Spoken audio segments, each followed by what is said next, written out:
Hello and welcome to episode 12 of Let's Hear It. Today's guest is Oscar Albis Rodriguez. He's a good pal of mine. We toured all over the world with a band called A Great Big World. Oscar is the guitar player in that band, and he is a phenomenal musician, one of my favorites. He can play anything. He's one of those guys who can play any song on guitar, piano, and I'm always knocked over by that. We were in Tokyo one time and I convinced him to buy a Gibson B25 3/4. I also convinced him to buy a banjo, and I love doing that to my friends because I know they need instruments, so I like to do that. So he's got a great collection of gear, and he has a studio in Brooklyn called Studio G where he works on all kinds of music, and he has a great collection. And today he's going to show us a very rare 1982 Gibson Futura electric guitar. I don't know much about this. Gibson has a few models called the Futura, but this is certainly the coolest one. And say hello to Oscar Rodriguez. Oscar, hello. Hey Gary, how's it going, man? It's going good. How are you? I'm happy to see you. You too. I miss you. I miss you too. I know. I hope that COVID ends someday and music will be played by people in the same room together without masks. That would be amazing. It really would be. Well, tell us what you got today. What's going on? This is a strange one. It's a 1982 Gibson Futura.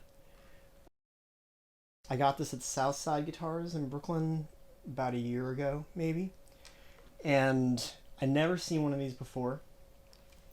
And I just thought it looked super metal, and I was into that.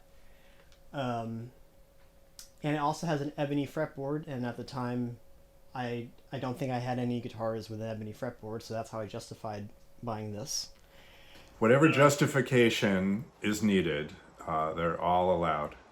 Of course, Gary would say that. But yeah, I looked this up when I bought it because it just seems rare, and they only made this for 2 years, and this was sort of the deluxe version of another Gibson model called the Corvus, and that one actually had a bolt-on neck, like a Fender. I believe this is a set neck. I don't think it's neck through. I think it's a set neck guitar. It's got the gold hardware as opposed to the chrome that was on the Corvus, which was like the cheaper model. And the funny thing is that they both kind of fetch the same price right now. So if you can get a Futura, that's the better one to get. I think Corvus means it's like Latin for crow, because I guess they thought it looked like a crow. I also found a YouTube video where some guy was explaining that this was supposed to be Gibson's answer to Steinberger headless guitars. And so this wasn't supposed to be here, and the tuners were supposed to be here, which I think would be kind of whack. But I guess in the production meetings, whoever the head of Gibson at the time was like, no, put a headstock on it. So now we have this like kind of weird looking, fairly like imbalanced guitar. But I love the way it looks, and I love the way it sounds, and I love the way it plays. And they only made this for 2 years. It was not very popular. I actually don't think I've ever seen anybody play this model. There's a band called Cursive, and I think their singer was playing a Corvus like 10 years ago. But yeah, this is the only one I've seen of these. It's funny because when I saw it, I'm pretty sure you sent me a picture of it when you bought it, and I thought Steinberger. I don't think I ever mentioned that to you, but I thought, wow, that does look like one of those. So I'm curious to hear what it sounds like. And what kind of stuff are you using it on? Is it versatile sounding? It's kind of like, it just feels like a lighter Les Paul to me. So, rock stuff. I use it in Hannah Winkler's band. It's a really great like power chordy kind of guitar. And I've been using this tuning in my songs. It's tuned to standard right now. but it would be a low C, a low G, and then D, G, B, E standard for the last four. And it sounds so crushingly metal, but not like 80s metal and not like new metal. It's something else. It's something of its own. Grindcore. But I got it in standard right now. So yeah, Hannah Winkler's band, my band Albis. I think those are the only two projects I've used it in so far. Cool. How many pickups are there? There's two humbuckers. I don't really know what they are. The Corvus had different versions. I think the Corvus 1 had one humbucker, and I think there was a Corvus 2 with two humbuckers, and there was a Corvus 3 that had three single coil pickups, I think. But yeah, this is just like a normal two pickup Gibson guy. What are you playing it through? What's it going through right now? It's going through a little Marshall Studio 15, which is I believe like a mid 80s JCM 800 style combo that they made. And down here, and I'll send you a picture of all this stuff, I've got a treble booster clone, a Boss reissue chorus, and a Keeley DDR, which is their drive delay reverb pedal. And it's going through a FET 47 into a Neve 33114 for those of you nerds out there. Exciting. All right, crank it up. Let's hear it. Yeah, this is the 1982 Gibson Futura. Just gonna noodle.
Yes.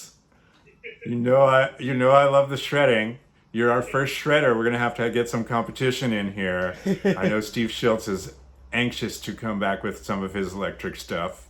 We'll have him soon. I love that you played Def Leppard in there because I've been thinking about them today. I grew up with Eddie Trunk, or I've known him since we were teenagers, and Ed is the foremost metal authority, and I used to go to hundreds of shows with him. Back in the day, we worked together at a record store, we worked together at a record label, and he's still got a very successful podcast, radio show. He's everywhere. And I listened to his podcast today where he had an episode devoted to Pete Way.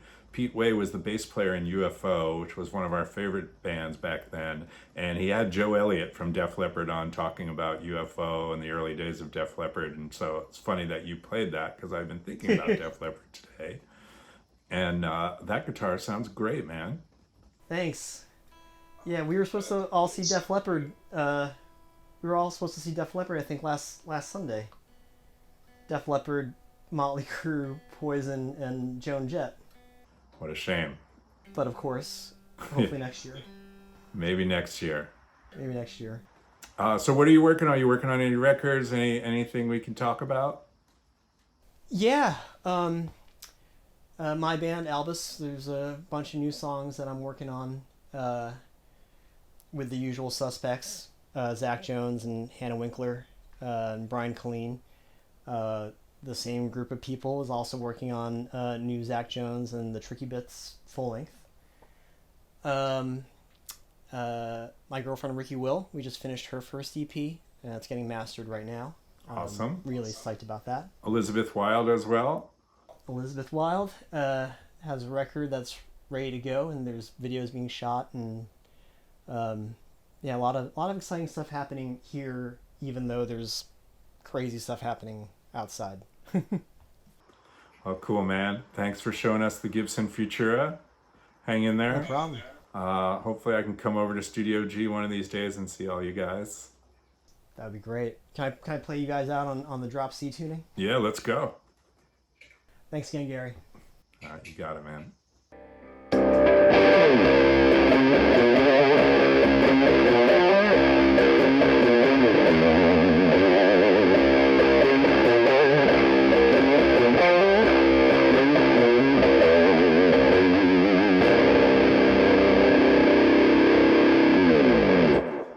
Well, there you go. Our first shredder on Let's Hear It.